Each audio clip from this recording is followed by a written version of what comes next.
नमस्कार। आज हम एक बहुत ही जानी पहचानी कहानी पर बात करेंगे, दाऊद और गोलियात की। हाँ, ये कहानी तो सबने सुनी है, लेकिन इसमें कई परतें हैं। बिल्कुल। और हमारे पास जो जानकारी है वो बताती है कि ये सिर्फ एक कमजोर के जीतने की कहानी नहीं है। सही कहा। ये दिखाती है कि मुश्किल हालात में भी जिसे हम शायद अपनी असली ताकत न समझें, वही जीत दिला सकती है। तो चलिए शुरू करते हैं।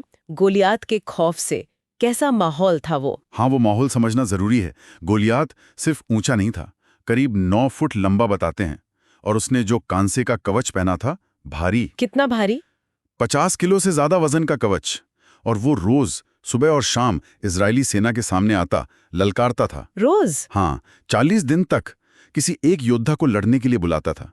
जरा सोचिए, पूरी सेना पर कैसा मनोवैज्ञानिक दबाव रहा होगा। हाँ, हौसला पस्त करने वाली बात है ये तो।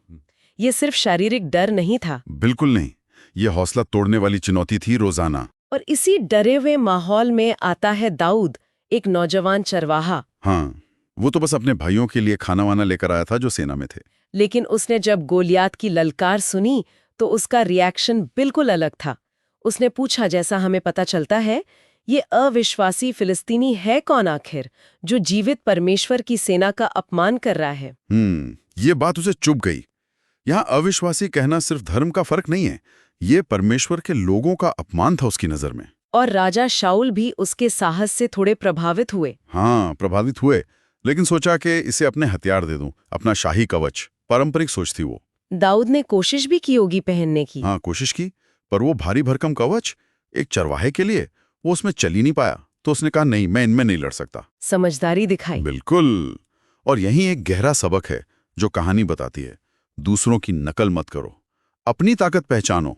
दाऊद की ताकत क्या थी? गोफन चलाना। हाँ, गोफन चलाने में उसकी महारत, जो उसने भेड़े चराते हुए जंगली जानवरों से अपनी भेड़ों को बचाते हुए सीखी थी, वो उसका हुनर था। ये बहुत जरूरी है, अपनी असली ताकत को पहचानना।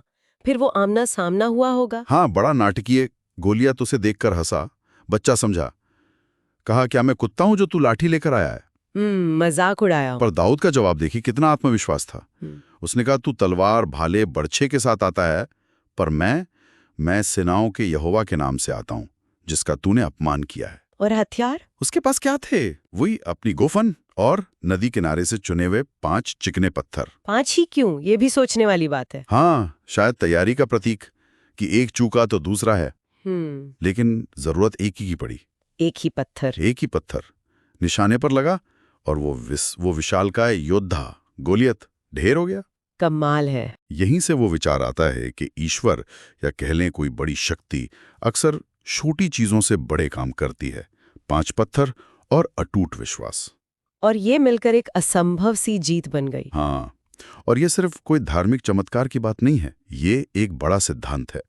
सीमित संसाधन भी अगर सही सोच और पक्के इरादे के साथ इस्तेमाल हों, तो बड़ी से बड़ी मुश्किल भी पार हो सकती है। सही कहा। तो सवाल ये उठता है हम सब के लिए, हमारी जिंदगी का गोलियात क्या है? कोई डर, कोई अधूरा काम, कोई ऐसी चुनौती जो बहुत बड़ी लगती है? तो कुल मिलाकर दाऊद की कहानी हमें यही याद दिलाती है कि बाहर की ताकत या कितने संसाधन है, उससे ज्यादा जरूरी है अंदर का विश्वास। हाँ, और अपनी असली क्षमता का सही इस्तेमाल। जब ये दोनों मिल जाते हैं तो कोई भी लड़ाई उतनी बड़ी नहीं रहती जितनी दिखती है ना?